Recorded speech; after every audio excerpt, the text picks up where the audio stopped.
Estou que nestes anos, nem orvalho, nem chuva haverá, senão segundo a minha palavra. Louvado seja Deus. Eu estava folheando a Bíblia nesses dias e o Senhor me deu esta porção da palavra, pois quando nós examinamos a palavra de Deus, quando estudamos, quando oramos, quando jejuamos, Deus nos responde. Glória a Deus. Para quê? Para que nós possamos fazer a diferença nos dias que nós vivemos. Para que nós possamos ser um canal de bênção nas mãos do Senhor. E olhando para esse texto, nós podemos contemplar a pessoa de Elias. Podemos contemplar o que Deus fez através de Elias. E que na época que nós vivemos, nós possamos ser como Elias foi. Aleluia. A Bíblia nos diz que Elias era homem sujeito às mesmas paixões que nós que vivemos no século 20, 21, estamos virando de um século para outro, né? Vivemos as mesmas coisas que nós vivemos, Elias viveu. Então, se deu para Elias ser diferente na época que ele viveu, nós podemos fazer a diferença no tempo que nós vivemos. Aleluia. Glória a Deus. O nome Elias, no original, quer dizer: o Senhor é o meu Deus. O Senhor é o meu Deus. Ora, se o Senhor é o meu Deus, isto causa em mim uma convicção inabalável. Se o Senhor é o meu Deus, eu posso confiar nele piamente, porque ele é o meu Deus. Nada pode abalar a minha fé, ainda que as circunstâncias sejam adversas, nada pode abalar a minha fé. O salmista Davi, ele, em meio às dificuldades, ele diz: o Senhor é o meu pastor e nada me faltará. Ou o Senhor é o meu pastor e nada eu terei falta. Porque quando temos a confiança e a convicção de que o Senhor é o nosso Deus, nada nos abala. Glória a Deus. Aleluia. Glória a Deus. A história de Elias ocupa 6 capítulos do livro dos Reis, 4 capítulos no livro de 1 Reis e 2 capítulos no livro de 2 Reis. É uma trajetória de um profeta escolhido por Deus, mas de um profeta que nós conhecemos. Quem conhece a história de Elias aqui?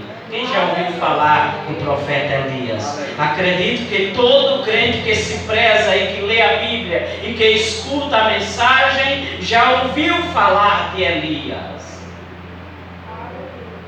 Elias nasceu, ou pelo menos era natural, da cidade de Tebas. Por isso que se diz Elias o Tesbita, natural de Tebas, uma cidade ou vilarejo na sua época que ficava dentro do território de Gileade, né? Era a região que pertencia a Gileade, E esta região fica ao sul da Palestina. Então Elias era um tesbita natural de Tebas, que era a sua cidade natal. Mas talvez você conheça a Elias, porque Elias foi um homem que foi alimentado pelos corvos. Os urubus vinham de manhã e à tardinha e trazia pão e carne para Elias. Talvez você conheça Elias, porque Elias orou, como diz a Bíblia, e por 3 anos e 6 meses não caiu nem chuva e nem orvalho sobre a terra. Talvez você conheça a história de Elias, porque ele foi aquele homem que estava ali e fez a história de uma viúva ser notória no meio do povo. Glória a Deus. Talvez você conheça Elias, porque ele foi um profeta que ressuscitou o filho da viúva. Talvez você conheça Elias, porque alguns pregadores, alguns homens que se dizem letrados, digam que Elias foi o profeta que teve depressão. Eu discordo. Depois você vai ver, juntamente comigo na Bíblia hoje. Talvez você conheça Elias, porque disseram que ele se escondeu em uma caverna.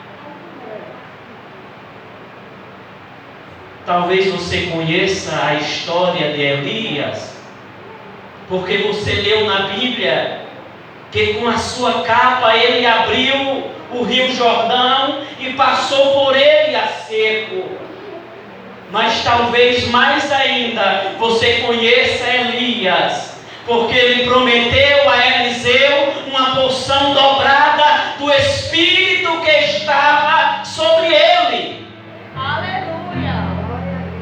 Ou talvez você conheça melhor Elias, porque você leu na Bíblia, ou alguém lhe falou que ele foi arrebatado ao céu em carro de fogo e um redemoinho o levou de encontro a Deus e Elias não provou a morte. Aleluia. Ou talvez ainda você conheça a história de Elias,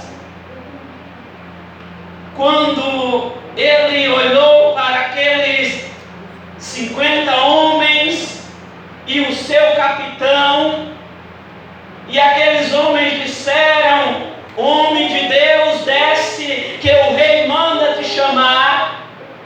Talvez você conheça Elias por isso, quando ele disse: se eu sou homem de Deus, então que desça fogo do céu e consuma a ti e os teus 50. A história se repete por 2 vezes, sendo que na terceira o capitão se arrepende e Deus poupa a vida dele e diz: vai com ele. Mas se nem por uma dessas coisas você conhece a Elias, eu quero te convidar a entrar nas páginas da Bíblia Sagrada e conhecer a história de um homem que fez a diferença na sua época, para que você aprenda a fazer a diferença nos dias de hoje, para que você aprenda com Elias a ser crente. Aleluia. Glória a Deus.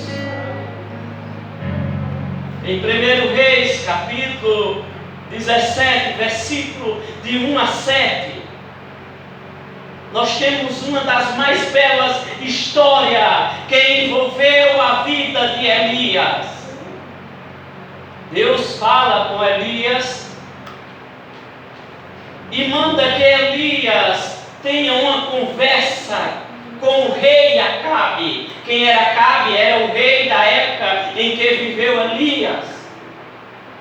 O rei que estava sendo rei na cidade de Samaria. O rei que dominava na sua época. O reinado estava dividido em dois: o rei do norte e o rei do sul. Havia um rei em Judá e havia um rei na região em que Elias estava, que era o rei Acabe. Acabe foi um mau rei. Ele casou-se com uma mulher chamada Jezabel. E Deus estava indignado com aquele homem que, em vez de fazer o que era reto e bom aos olhos do Senhor, cada dia mais ele se distanciava de Deus. Cada dia mais ele afastava o povo de Deus. Isso acontece também em nossos dias. Existem pessoas, líderes espirituais, que deveriam arrebanhar o povo e ensinar o povo os caminhos dos céus. E alguns deles estão ensinando o povo a pecar. Estão ensinando o povo a ser idólatra, a se prostrar diante daquilo que as suas próprias mãos o fizeram. Estão ensinando o povo a louvar a criatura e esquecendo do Criador. Mas Deus ainda em nossos dias levanta homens e mulheres na mesma força e determinação que Deus usou a Elias. Glória a Deus.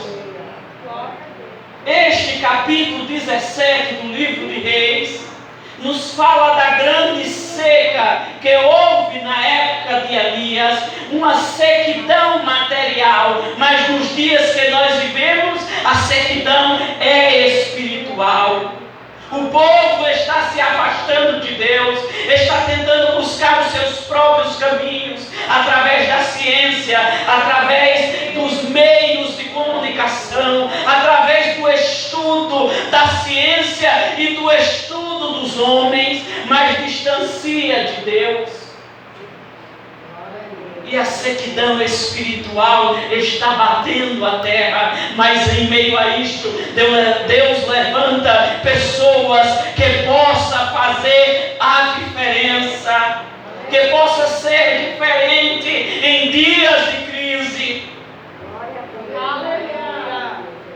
Nós encontramos no capítulo 17, nos versículos de 1 a 7, Elias sendo levado a um ribeiro, e Deus, o próprio Senhor, manda que Elias se esconda. Vai lá, Elias, se esconde para a banda do ribeiro do Querite, porque lá eu mandarei os corvos e eles te alimentarão e você bebe do ribeiro. Deus sempre tem um escape para aqueles que querem fazer a diferença. Deus sempre vai ter um escape para o crente que quer ser fiel. Deus sempre terá um escape para o homem, a mulher, para o jovem, a moça, o rapaz, ou até mesmo a criança que queira ser diferente, que não queira viver conforme o mundanismo. Deus sempre tem um escape para aquele que quer ser diferente. Ainda no capítulo 17, nós encontramos a viúva de Sarepta. Acabou-se a água do ribeiro. Os corvos pararam de alimentar Elias. Glória a Deus. Não pense que quando acaba o nosso tempo em uma localidade, ou quando nós queremos estar somente no campo, não pense que Deus não vai fazer acabar o alimento. Ele cessa a água e cessa o alimento. Por quê? Porque as coisas de Deus só Deus entende. Às vezes nós olhamos para nós e indagamos o Senhor. Mas Senhor, por que eu perdi o emprego? Por que a minha renda acabou? Porque o dinheiro da reserva se foi? Porque os amigos que me ajudavam a alimentar se foram embora? É porque Deus está dizendo, é necessário sair do querite quando não tem mais água. Precisamos entender a vontade de Deus, para que tomamos uma certeza em nossas vidas, e não parar quando Deus diz vá. Vai, Elias. Eu preparei uma viúva, e esta vai te alimentar. Deus tem sempre uma solução para quem faz a diferença. Deus tem sempre uma solução para aquele que quer fazer a diferença. Ah, mas só eu sou crente em minha casa. As lutas são grandes, as dificuldades também. Já pensou em desistir, né? Já pensou em parar, né? Não pare. Acabou o alimento, acabou a água, o pão, acabou quem te alimenta. Mas o teu Deus continua vivo. O Senhor continua o mesmo. Ele não muda. Entenda a vontade de Deus.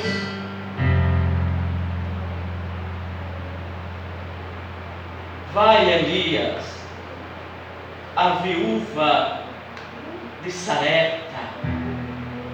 Elias compreendeu e foi. Mas quem estava precisando de alimento era a viúva. Quem precisava de alimento era a viúva. Mas o Deus que provê é o Deus que multiplica. É o Deus que aumenta. Glória a Deus. É o Deus que sabe multiplicar aonde não existe. E Elias foi. O menino da viúva morre. E Elias ora pelo menino. Isso no capítulo 17. Quando Elias ora pelo menino, que Deus restaura no menino a vida, a mulher reconheceu. E ela disse, agora sei que tu és um homem de Deus. Aleluia! Existe reconhecimento tanto de Deus como dos seres humanos, quando nós fazemos a diferença. Existe reconhecimento, ainda que alguns não te reconheçam, mas Deus e alguém que está te observando vai te reconhecer. Aleluia. Por isso não te desanime, não te desespere. O teu Deus é contigo até os dias que você estiver com Ele. Aleluia. Glória a Deus. No capítulo 18 de 1 Reis, nós encontramos Elias, Acabe e Obadias. Eu quero destacar aqui a pessoa de Obadias. Obadias foi aquele homem de Deus que escondeu 100 profetas. Escondeu 100 profetas em uma caverna e os alimentou de pão e água. Glória a Jesus. Se você pode fazer a diferença, então faça. Se você tem condições de sustentar a obra de Deus, ajude a sustentar. Se Deus te deu sustento, que lhes é útil e sobra para você manter a sua vida e para sustentar a obra de Deus, o faça, porque Deus tem bênçãos para você. Obadias foi este homem. Além de esconder, sustentou 100 profetas de pão e água. Trabalhava com o rei, na mesa do rei, mas não usufruiu só da mesa do rei.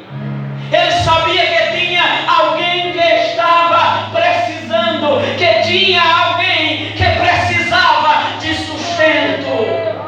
Então, se Deus tocou no seu coração, ajude a obra de Deus. Aleluia.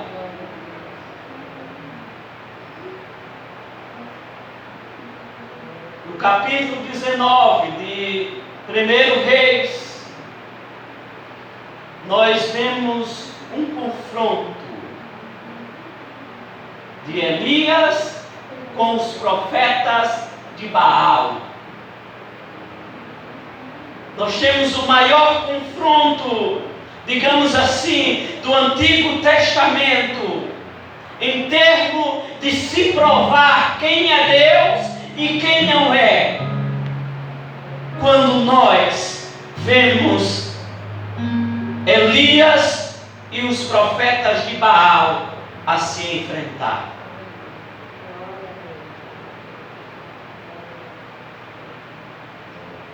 Nós temos este confronto e você já conhece a história.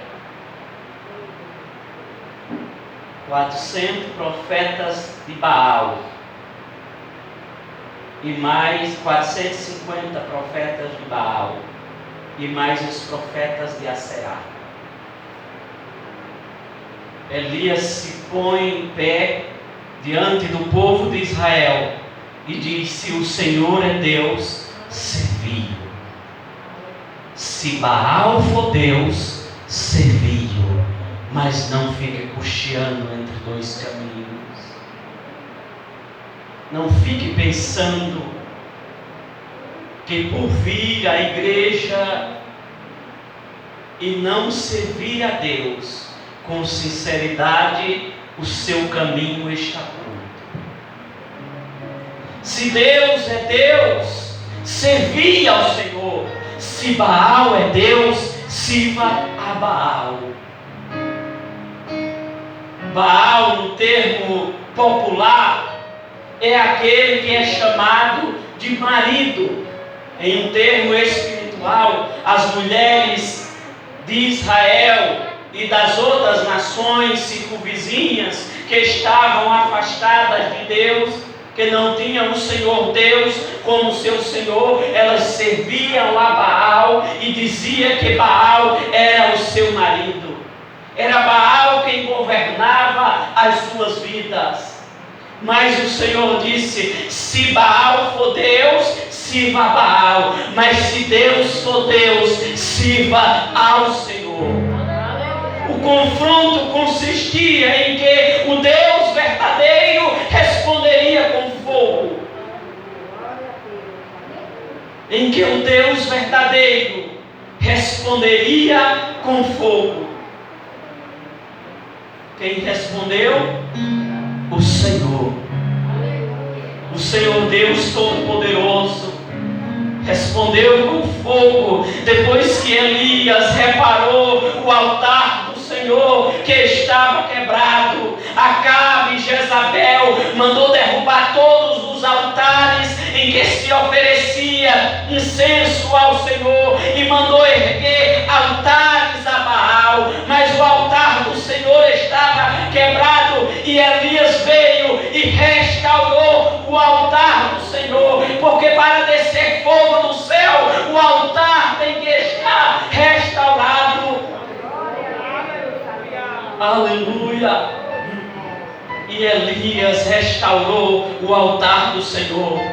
Precisamos restaurar o nosso altar para que nele possamos oferecer a Deus sacrifícios de louvor, sacrifícios em que a nossa vida seja a oferta a Deus, para que o Senhor responda com fogo do céu, para que a glória de Deus comece a fluir novamente em nossas vidas. Aleluia! No capítulo 19,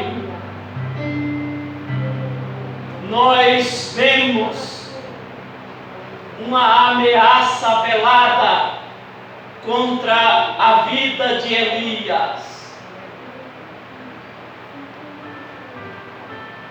Quem fez esta ameaça foi Jezabel, a mulher de Acabe.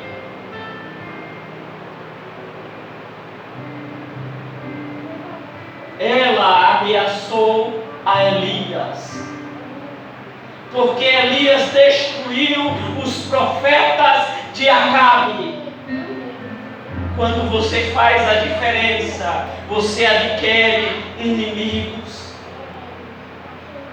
Quando você faz a diferença na obra de Deus, até o inferno se levanta contra você e promete destruir a tua vida.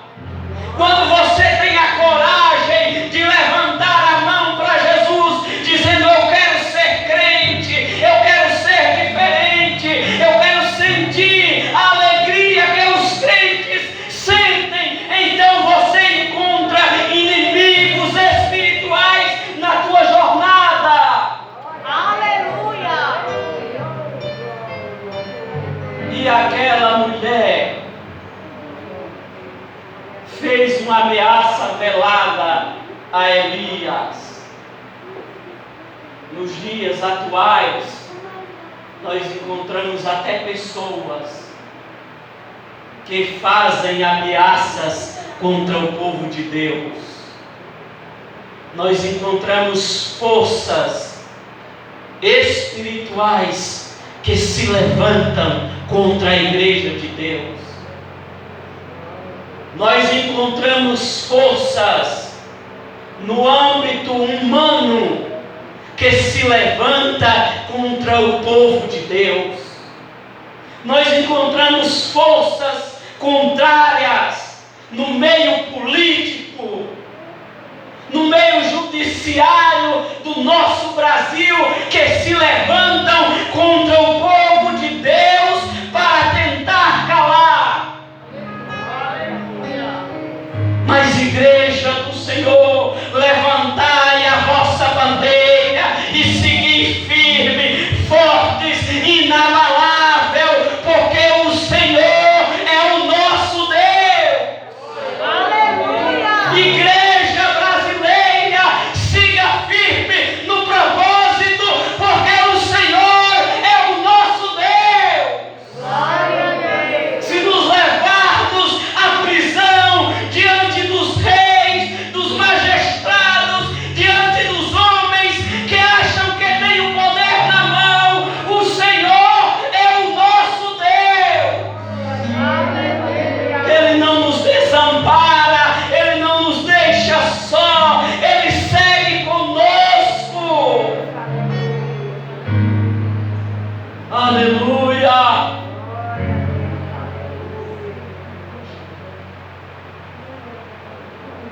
Diante da ameaça, o profeta Elias foge para o deserto. profeta Elias foge para o deserto. Se a luta é grande e você não consegue enfrentar, porque as suas forças são poucas, então fuja. Fugir não é covardia quando as suas armas não dá para lutar. Fugir não é covardia quando não existe possibilidade de vencer. Porque se não dá para ir para frente, eu retorno e vou aprender como avançar. Para que não venha a desistir. Se Deus está conosco, mas Ele diz: pare, não prossiga.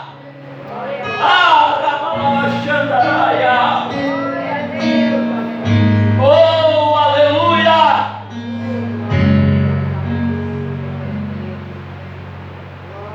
Elias fugiu para o deserto, caminhou um dia e parou debaixo de um zimbro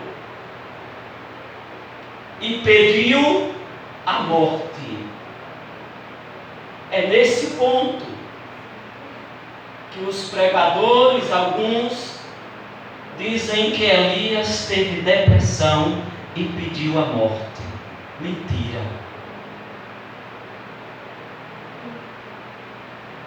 E ainda dizem que Elias, com medo, se escondeu dentro da caverna. Mentira também. Vamos examinar a Bíblia. Vamos ler a Bíblia. Aleluia. Elias fugiu para o deserto por causa da ameaça de Jezabel contra a sua morte. Porque Jezabel tinha poder de matá-lo se Deus não fosse com ele. Ora, ela mandou matar todos os profetas de Deus. Dos profetas, só escapou os 100 que Obadias escondeu. Aleluia. Mas do povo sobrou mais gente.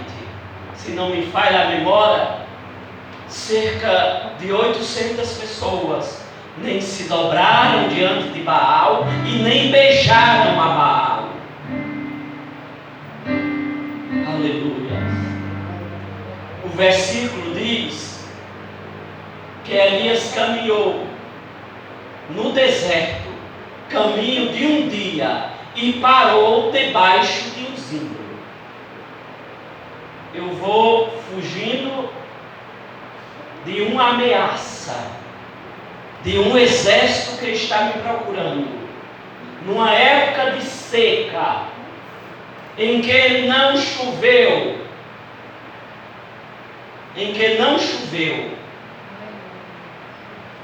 e eu preciso de água para beber, e eu não tenho durante um dia inteiro fugindo. Quando eu acho uma sombra, então tão logo o meu corpo pede para mim parar. Quando eu acho uma sombra pequena, por mais pequena que seja, depois de uma caminhada de um dia inteiro, no finalzinho da tarde, o corpo pede socorro, mas não tem alimento ali. Não tem alimento, não tem corvos que eu alimente mais, que traga carne, que traga pão, e não tem mais água para beber. Então caminho de um deserto escaldante, um dia de viagem, correndo, andando, se arrastando, tropeçando pelo caminho. Então o que me resta? Se escorar em um canto e pedir a morte. Isto é sinal de depressão? Não. É sinal de cansaço. É sinal que o corpo está pedindo para parar. Elias sentiu isso. E aqui onde alguns pregadores dizem que Elias teve depressão. Depressão leva alguém a tirar a sua vida, não a pedir para morrer. Depressão leva alguém a querer acabar com o seu sofrimento. Elias estava cansado e pediu a Deus: Senhor, tira a minha vida, porque eu não sou melhor do que os meus irmãos, do que os profetas que morreram pela causa do Evangelho. Do Evangelho em nossos dias, do tempo de Elias, pela palavra do Senhor, pelo o desejo de servir a Deus. Então, Elias pede a morte. Depois disso,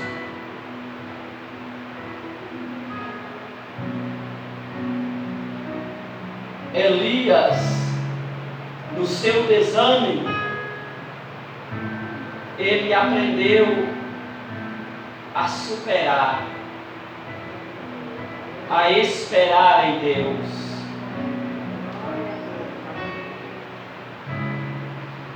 E Elias caminhou para o Monte Horebe. Glória a Deus. Elias caminhou para o monte de Deus. A Bíblia diz que depois desse episódio que Elias pediu a morte, ele entrou dentro de uma caverna. E durante aquela noite, o anjo do Senhor falou com Elias. O anjo do Senhor perguntou a Elias: o que tu fazes aqui, Elias? Senhor, só eu restei. Só eu fiquei.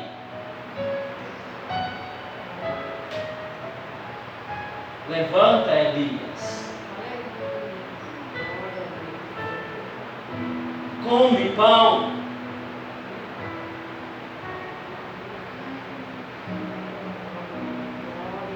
Elias se levanta,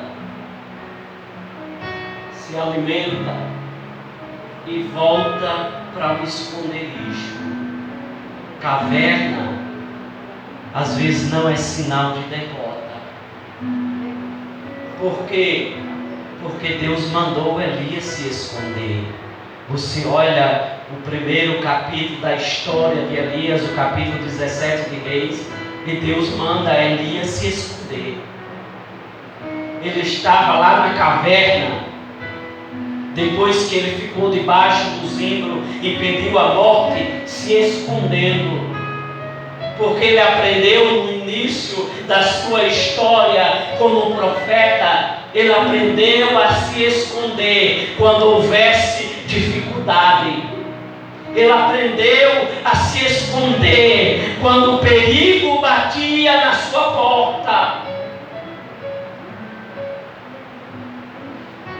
A Bíblia nos diz que aquele que habita no esconderijo de quem? No esconderijo de quem? Do Altíssimo. A sombra do Onipotente descansará. Elias aprendeu que se esconder onde Deus está, a sombra de Deus faz com que ele descanse. Devemos aprender com Elias. Quando fazemos a diferença, então Deus está conosco. Quando fazemos a diferença, o Senhor está ao nosso lado. E Elias partiu com a força daquela comida.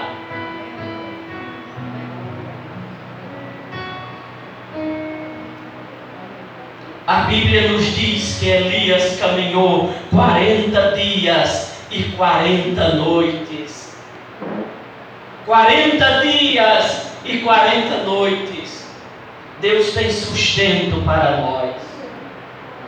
A palavra de Deus é o pão que desceu do céu. Então nos vai ajudar a seguir na caminhada. Louvado seja o nome do Senhor. Nós encontramos no capítulo 21 de 1 Reis uma profecia do profeta Elias contra Acabe e Jezabel. Jesus nos advertiu contra a pessoa de Jezabel. Na carta que Jesus mandou João escrever quando estava na ilha de Patmos, no livro do Apocalipse, no capítulo 2, versículo 20, escrita a carta à igreja de Tiatira, Jesus mandou João dizer assim: mas tenho contra ti o tolerares que Jezabel, mulher que se diz profetiza, ensine e engane os meus servos para que se prostitua e coma dos sacrifícios da idolatria. Ainda nos dias de hoje, o espírito de Jezabel, que estava no tempo de Elias, ainda é o mesmo espírito de prostituição, de indecência, que às vezes querem operar até dentro da casa de Deus. Mesmo espírito que operava na vida de Jezabel no tempo de Elias, ainda é o mesmo espírito que tenta destruir a igreja de Deus com idolatrias, com indecências, com pornografia. É o mesmo espírito que tenta tirar o brilho espiritual da vida do crente, da vida de uma mulher crente.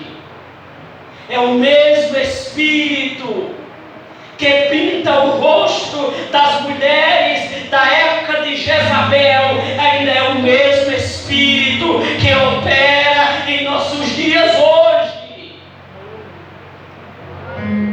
A palavra é dura, mas é a palavra de Deus. É o mesmo espírito que opera no tempo de Jezabel. Hoje, me permita, pastor, ministério do Senhor, há 20 anos atrás,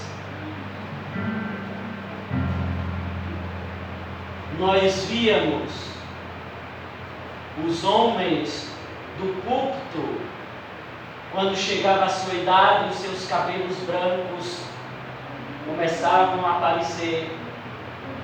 As mulheres, quando chegavam à idade, também os cabelos brancos apareciam. Hoje não aparece mais. Irmão, mas nós estamos no século 21. Elias foi sujeito às mesmas paixões. Não sei por que ninguém quer imitar mais a Jesus. Porque João disse que o cabelo dele era como a lã branca. Aleluia. Ninguém quer imitar mais a Jesus. Nem os homens, pastor. Nem os homens querem mais. Tanto na sua vida, no seu corpo material, como espiritual. Estão fugindo da realidade do que o céu nos espera. Quando a nossa vaidade se sobressai à vontade do Espírito Santo, é porque estamos precisando fazer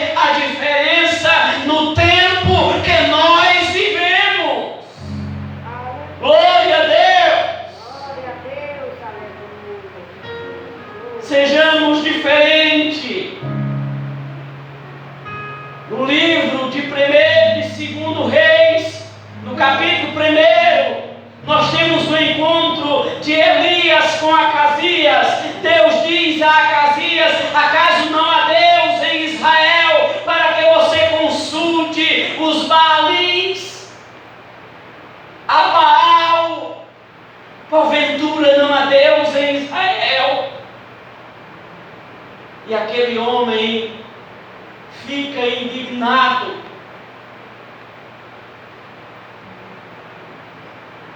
E neste capítulo de 2º Reis, no capítulo 1, o rei pergunta aos seus homens: quem foi que mandou dizer isso? Como era este homem? Ah, rei, ele se vestia de peles de animais e tinha um cinto de couro sobre os seus lombos. Era diferente na época dele? Era. Um homem fazia a diferença. Então, por que nós não possamos fazer a diferença? Por que não podemos ser diferente? Porque um crente não pode mais parecer